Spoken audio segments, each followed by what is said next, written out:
Redbus ने एक gap identify किया ट्रैवल एजेंट और बस ऑपरेटर के बीच में। जब भी कोई ट्रैवल एजेंट के पास जाता था पर्टिकुलरली बस की बुकिंग्स करवाने, तो उस टाइम पे ट्रैवल एजेंट बस ऑपरेटर को फ़ोन करके पूछता था कि how many seats are left with you. एक लाइव इन्फॉर्मेशन नहीं होती थी ट्रैवल एजेंट के पास में कि नंबर ऑफ सीट्स कितनी अवेलेबल है। ये प्रोसेस काफ़ी ज़्यादा कम्बरसम था, मैन पावर ओरिएंटेड था, एक तरीके से हम कह सकते हैं ये टोटल लेबर ओरिएंटेड प्रोसेस था। इसी चीज़ को ओवरकम करने के लिए रेडबस ने एक ऐसा मॉडल बनाया जिससे कि लाइव इन्वेंट्री एक पर्टिकुलरली एंड यूज़र, एक कस्टमर ही देख सकता है कि कितनी नंबर ऑफ सीट्स बाकी है, जिससे कि उसका बार बार ट्रैवल एजेंट के पास जाना और बसेस का सीट्स का बचा रहना, एट लास्ट टाइम बुक ना होना, ये भी प्रोबेबिलिटी बहुत हद तक कम हो पाई। द रीज़न बीइंग कस्टमर्स के पास फुल डिटेल्स होती कि कौन सी सीट वो ले सकता, कौन सी नहीं ले सकता। लेकिन यहाँ पर एक बड़ी प्रॉब्लम ये उठ कर आई कि बस जो ऑपरेटर है, बस ऑपरेटर से लेकर ट्रैवल एजेंट, इन सबको टेक्नोलॉजी का कोई नॉलेज नहीं है और ये पूरा का पूरा एक टेक ओरिएंटेड बिजनेस था। इसी चीज़ को बनाने के लिए उन्होंने काफ़ी ज़्यादा सिंपल यूज़र इंटरफेस बनाया, बहुत ईजी टू यूज़ ऐप बनाया और यही चीज़ जो इन्होंने बस ऑपरेटर को और ट्रैवल एजेंट को दी, यही इनकी सक्सेस का बहुत बड़ा रीज़न बना। रेडबस ट्रैवल एजेंट का कभी भी कॉम्पिटिटर नहीं बन पाया क्योंकि ट्रैवल एजेंट्स को रेडबस ने अपना सॉफ्टवेयर प्रोवाइड किया जिसका नाम रखा था बॉस, बस ऑपरेटिंग सॉफ्टवेयर सिस्टम। ये इनने इसीलिए बनाया इस प्रकार का मॉडल कि जो भी लोग ट्रैवल एजेंट्स के पास जा रहे हैं वो भी रेडबस से बुक कर रहे हैं और जो एंड कंज्यूमर है वो भी रेडबस से ही बुक कर रहे हैं। एट लास्ट जो भी सारी सीट्स हैं वो रेडबस से ही बुक हो रही हैं। इसका बहुत बड़ा एक ये फ़ायदा बनकर आया रेडबस के लिए कि पूरा का पूरा एक इकोसिस्टम रेडबस के अराउंड रिवॉल्व होने लग गया। यहाँ पे एक साथ 4 लोगों की प्रॉब्लम सॉल्व हुई। रेडबस में एंड कंज्यूमर को दिख रहा है कि कौन सी सीट बुकड है और वो अपने पसंद की सीट भी एक क्लिक पे बुक कर सकता है। और दूसरी जो जिसकी प्रॉब्लम सॉल्व हुई थी वो है सबसे बड़ा ट्रैवल एजेंट की। उसके पास लाइव इन्वेंट्री नहीं होती थी कि बस ऑपरेटर के पास कौन कौन सी सीट्स खाली है, कौन कौन सी नहीं है। पर जो बस ऑपरेटिंग सॉफ्टवेयर सिस्टम प्रोवाइड किया रेडबस ने अलग अलग ट्रैवल एजेंट्स को, वो इनको लाइव दिखा पा रहा था कि कौन कौन सी सीट्स अवेलेबल है, कौन कौन सी नहीं है। और तीसरी प्रॉब्लम सॉल्व हुई बस ऑपरेटर की। बस ऑपरेटर के पास जो सीट्स पहले खाली बच जाती थी, जो सीट्स ट्रैवल एजेंट के कनेक्शन में नहीं जा पाती थी, एट लास्ट में बहुत सारी सीट्स नहीं बुक हो पाती थी, वो भी रेडबस से बुक होने लग गई। The reason being and consumer को दिखने लग गया कि ना कितनी सीट्स अभी खाली है, कितनी नहीं है। और चौथी प्रॉब्लम सॉल्व हुई रेडबस की। सबकी प्रॉब्लम सॉल्व तो रेडबस की प्रॉब्लम सॉल्व, और रेडबस ने यहाँ से बहुत बड़ा बिजनेस जनरेट किया।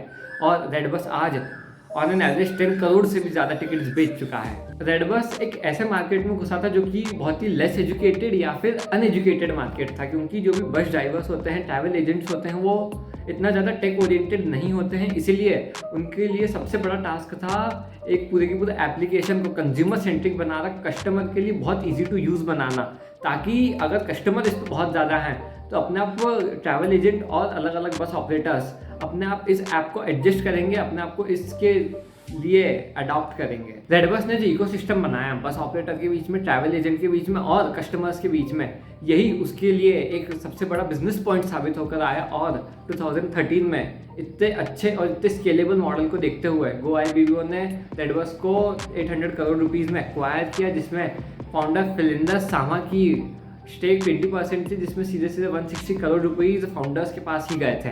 ऐसी क्या बिजनेस स्ट्रैटेजीज थी जो रेडबस ने यूज़ करी जिससे कि वो एक मल्टी बिलियन बिजनेस कंपनी बन पाई। पहली बिजनेस स्ट्रैटेजी है कि ये इतना ज़्यादा कस्टमर सेंट्रिक है, पूरा का पूरा यूज़र बेस इसका बहुत लॉयल है, बहुत ज़्यादा इजी टू यूज़ है। और इनने होटल्स और अलग अलग चीज़ें रिकमेंड करना स्टार्ट करी जिससे कस्टमर का ओवरऑल एक्सपीरियंस बहुत अच्छा हो पाया। और होटल से इनने कमीशन बेसिस पर एक पार्टनरशिप हायर करी, जिससे कि एक होटल का भी फ़ायदा, रेडबस का भी फ़ायदा और कस्टमर का एक्सपीरियंस और ज़्यादा स्मूथ और ईजी हो पाया। इनने अपने कस्टमर्स को एक पर्सनलाइज्ड ऑफर देना स्टार्ट किए आर्टिफिशियल इंटेलिजेंस की मदद से। यहाँ पे भी कस्टमर अपनी डेस्टिनेशन बना के रखा था, वहाँ पे अलग अलग जगह को विजिट करने के लिए, अलग अलग टूरिस्ट प्लेसेस के लिए इन्होंने आर्टिफिशियल इंटेलिजेंस की मदद से एक कस्टमाइज्ड मैसेज और एक पैकेज प्रोवाइड करना स्टार्ट किया अलग अलग लोगों को, उनके इंटरेस्ट और यूज़र एक्सपीरियंस और पास्ट हिस्ट्री के बेसिस पर। यही इनके लिए एक बहुत स्ट्रैटेजिक मूव बना अपने काम को और अच्छा बनाने के लिए। जो इनने कस्टमर कम्युनिकेशन प्रोवाइड करवाया, जो फीडबैक सिस्टम दिया, वही इनके कस्टमर बेस को और ज़्यादा लॉयल और ज़्यादा स्मूथ और ज़्यादा एक्सपीरियंस बनाता चला गया। रेडबस ने अलग अलग रिटर्न जर्नी ऑफर्स प्रोवाइड किए। फॉर एग्जांपल, आप पर्टिकुलर प्लेस ए से प्लेस बी जा रहे हैं तो उनने प्लेस बी से प्लेस ए आने के लिए वापस रिटर्न जर्नी जो होने वाली है उसके लिए अलग अलग ऑफर्स प्रोवाइड किए, जिससे कि एक पूरा का पूरा इकोसिस्टम में कस्टमर इवॉल्व होता चला गया। चेकआउट्स के टाइम पे बहुत सी बार आपने नोटिस किया होगा कि IRCTC टाइप के जो ऐप्स हैं उनमें बहुत सी बार एरर आ जाते हैं, लेकिन इसी एरर को मिनिमाइज करने के लिए उन्होंने अपने एप्लीकेशन को बहुत ही ज़्यादा अच्छा बनाया और चेकआउट के एरर बहुत ही ज़्यादा कम किए इन्होंने। बिजनेस लेसन्स जो हम रेडबस से सीख सकते हैं, पहला बिजनेस लेसन है look for the problem around us. इन्होंने प्रॉब्लम को देखा और एक पर्टिकुलरली अच्छे डायरेक्शन में सॉल्व करना स्टार्ट करी। ये रेडबस फर्स्ट मूवर नहीं था, रेडबस के पहले ही बहुत सारे टिकटिंग प्लेटफॉर्म्स अवेलेबल थे, लेकिन इन्होंने अपने आप इस प्रकार से सिस्टम्स और प्रोसेसेस में डिवाइड किया कि इनकी जो यूज़र बेस है वो काफ़ी अच्छा बन पाया।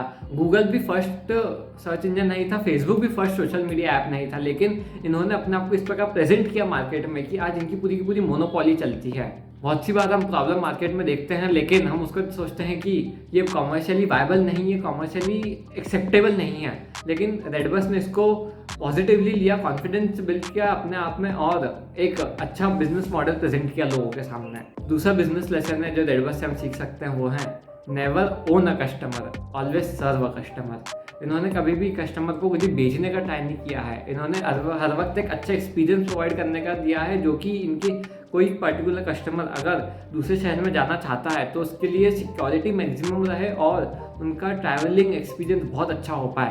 इसी चीज़ को प्रोवाइड करने का हर वक्त रेडबस ने ट्राई किया है, ना कि कस्टमर को अलग अलग टिकट सेल करने के लिए या फिर अलग अलग ऑफर्स देने के लिए उन्होंने एक्वायर करने की कोशिश करी। थर्ड बिजनेस स्ट्रैटेजी जो रेडबस ने यूज़ करी वो है remain focused on what you want to do. इन्होंने इतने फोकस के साथ इस प्लेटफॉर्म को बिल्ड किया कि ये आज से 9 साल पहले 800 करोड़ में बिका था, जो कि एक टाइम की सबसे बड़ी डील्स में से एक माना जाता है, क्योंकि एक इंडियन मेड ऐप जो अलग अलग कंट्रीज़ में गया, अलग अलग कंट्रीज़ के लोगों ने इसको एक्सेप्ट किया और जाके उसकी इतनी हायर वैल्यूएशन हुई, उसने इतने ज़्यादा प्रॉफिट्स जनरेट किया है। इसीलिए have a confidence and never lose hope towards making any kind of application. यही बिजनेस स्ट्रैटेजीज जो रेडबस ने यूज़ करी वही इनकी सक्सेस का एक बहुत बड़ा रीज़न बना और इन्होंने एक पूरे के पूरे मार्केट को एक नए पर्सपेक्टिव से जनरेट किया और लोगों का एक्सपीरियंस इन ट्रैवलिंग एक बहुत स्मूथ और सीमलेस बनाया। इसी प्रकार की फैसिनेटिंग केस स्टडीज जानने के लिए चैनल को सब्सक्राइब कीजिए, लाइक कीजिए, बेल आइकन को प्रेस कीजिए ताकि लेटेस्ट नोटिफिकेशंस मिस ना हो पाए। Till then take care and bye bye.